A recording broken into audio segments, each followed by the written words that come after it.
Morning guys, luto pala muna tayo ng hot silog para sa almusal. Yan nga guys, patinito ko lang yung hotdog. Chicken hotdog pala yan guys. Yan, hinango ko na guys. At sinunod ko na dyan yung itlog.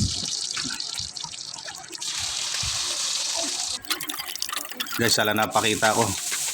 Diyan, nagsangag na ako. Naglagay lang ako ng isang itlog dyan guys para mas maganda. Halo-halo lang guys.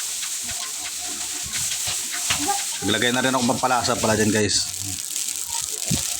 Okay guys, binaliktad pa yun guys. Binaliktad pa. Yan. Mukhang chef ba siya? Yan guys, okay na yan guys. Yan na guys, luto ng ating hot silog. Nausok-usok pa guys, you know.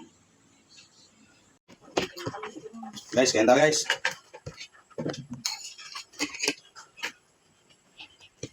Wow.